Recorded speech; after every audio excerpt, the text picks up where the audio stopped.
Good morning student. आज हम लोग ट्रायंगल से रिलेटेड ही कुछ और प्रश्नों को यहाँ पर सॉल्व करने वाले हैं। तो पहला प्रश्न देखिएगा, इस प्रकार से है। An aeroplane leaves an airport and flies to north at a speed of 1000 kilometre per hour. इस कहने का मतलब एक हवाई जहाज जो है वो नॉर्थ दिशा की तरफ मूव कर रही है और 1000 किलोमीटर प्रति घंटा उसका स्पीड दिया गया है। At the same time, another airplane leaves the same airport and fly to west at a speed of 1200 kilometre प्रति घंटा।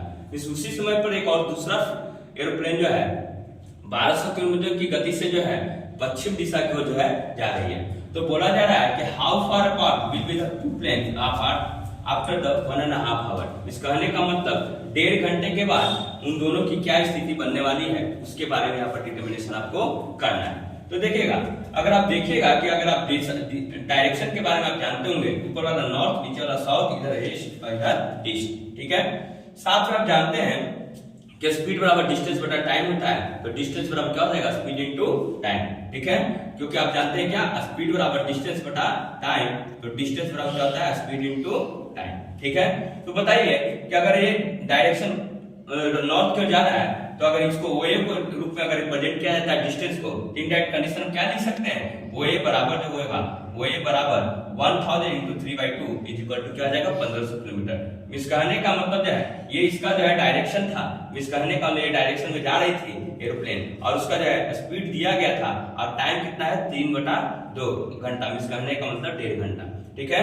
तो इसको अगर कैलकुलेट कीजिएगा तो 1500 किलोमीटर आपका आएगा। उसी तरह अगर पश्चिम दिशा की ओर दूसरा प्लेन जो जा रहा था उसके अगर डिस्टेंस को अगर मेजर करना है, जिसको हम लिखेंगे क्या, ओबी के रूप में, तो वहां से आपको क्या मिलेगा, इसका डायरेक्ट स्पीड क्या था, 1200 किलोमीटर प्रति घंटा, टाइम कितना है, 3/2 घंटा। तो अगर निकालेगा तो कितना आ जाएगा, 1200 गुना 3/2, निकालने का मतलब 1800 किलोमीटर आपका डिस्टेंस आ जाएगा। तो आपको ओए मिल चुका है कितना, 1500 किलोमीटर, ठीक है, और ओबी मिल चुका है आपको 1800 किलोमीटर, ठीक है। अगर आपको निकालना क्या है यहाँ पर, एबी, क्या निकालना है, एबी, ठीक है। तो एबी बराबर आप क्या जानते हैं, एबी बराबर आप देख सकते हैं कि ओए स्क्वायर प्लस ओबी स्क्वायर होता है formula. AB square equal to क्या होता है, AB square equal to OA square plus OB square. हम इसको क्या लिख सकते हैं, एबी बराबर लिख सकते हैं रूट अंडर ओए स्क्वायर प्लस ओबी स्क्वायर, क्योंकि आप जानते हैं कि ये क्या है, पाइथागोरस थ्योरम। क्या है, पाइथागोरस थ्योरम। तो यहाँ से ओए स्क्वायर प्लस ओबी स्क्वायर, ओए का वैल्यू पुट कीजिएगा, ओबी का वैल्यू पुट कीजिएगा। यहाँ पर देखिएगा 100 का होल स्क्वायर कॉमन निकलेगा तो हम 100 को बाहर निकाल सकते हैं। यहाँ से क्या बचेगा, 15 का होल स्क्वायर प्लस 18 का स्क्वायर, मिस 15 का स्क्वायर कितना होता है, 225 और 18 का 324, दोनों मिलके क्या बनेगा, 549। और 549 को अगर फैक्टर रूप में तोड़ेंगे तो 9 गुना 61 और 9 किसका स्क्वायर रूट होता है, 3 का, जिसको हम लिख सकते हैं बार को, तो 300 रूट अंडर 61 किलोमीटर आपका क्या हो जाएगा, ये आपका डिस्टेंस क्या, एबी होगा, ठीक है, जो आपको यहाँ पर फाइंड आउट करने के लिए बोला गया।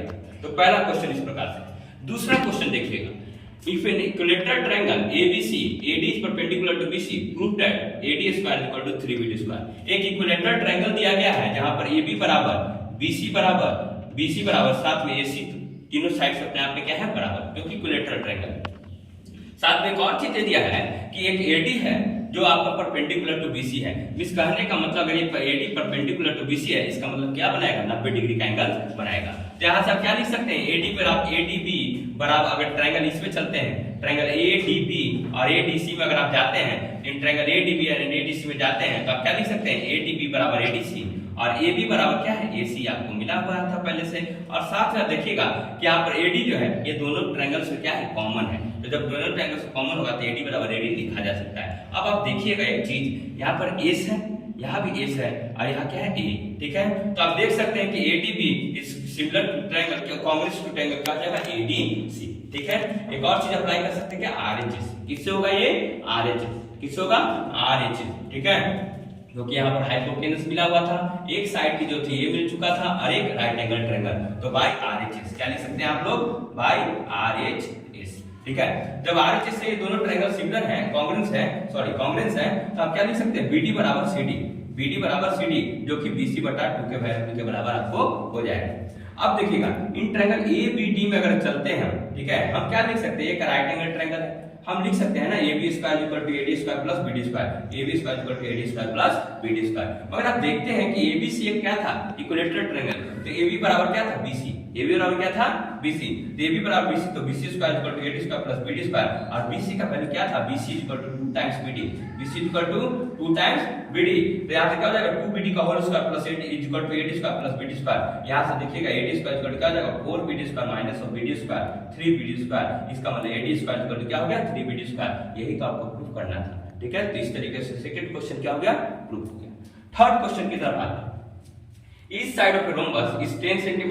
If one of its diagonal is 16 cm, find the length of the other diagonal. इस कहने का मतलब एक रोम्बस दिया गया है, आप जानते हैं कि रोम्बस में सभी साइड्स क्या होते हैं, अपने आप में बराबर होते हैं, ठीक है। तो सभी साइड्स बराबर है अपने आप में, AB बराबर BC बराबर CD बराबर DA है, ठीक है। और एक डायगोनल का वैल्यू दे दिया गया है, जो कि हमने माना क्या है BD बराबर 16 सेंटीमीटर, हम लोग मान लिया कि BD दिया हुआ है। तो बोला जा रहा है कि जब BD दिया हुआ है तो AC का वैल्यू आप निकाल के हमको बताइए, ठीक है। तो diagonal of a rhombus bisect each other at 90 degree, आप जानते हैं रोम्बस में हर एक साइड अपने आप में बराबर होता है, और जैसा स्क्वायर के केस में 90 डिग्री पर बाइसेक्शन होता है, वैसे ही जो है रोम्बस के केस में आपको बाइसेक्शन होता है 90 डिग्री पर। तो आप एक चीज लिख सकते हैं कि BO BC, अगर BD एक डायगोनल था तो आप ये एंगल तो बना ही रहे हैं राइट एंगल ट्रायंगल, साथ में BO बराबर क्या लिख सकते हैं, DO बराबर DO इक्वल टू 8 सेंटीमीटर, क्या हो जाएगा 8 सेंटीमीटर। अब किसी ट्रायंगल में चले जाइए, कोई सा ट्रायंगल 1 2 3 4 ट्रायंगल आपके सामने, किसी ट्रायंगल में आप चले जाइए, आप हम चलते हैं क्या AOB में, AOB में, तो AOB से क्या लिख सकते हैं, A square plus B square equal to AB square, right Pythagoras theorem से। तो A स्क्वायर इक्वल टू क्या हो जाएगा AB square minus B square, AB का वैल्यू आपको मालूम था 10 सेंटीमीटर, साथ में BO का वैल्यू आपको मालूम है 8 सेंटीमीटर, इसको माइनस कीजिएगा आपको रिजल्ट सामने आएगा 36, और AO बराबर क्या हो जाएगा square root of 36 equal to 6 centimetre. अब जानते हैं कि जैसे BD बाइसेक्ट हुआ था वैसे ही क्या होगा AC बाइसेक्ट होगा, ठीक है। तो AC जब बाइसेक्ट होगा तो AC बराबर क्या लिखा जा सकता है, AO प्लस OC, तो AO प्लस OC में 6 प्लस 6 बराबर 12 सेंटीमीटर। तो इस तरीके से देखिएगा कि 3 तरीके का क्वेश्चन आपको यहाँ पर बताया गया है, ठीक है।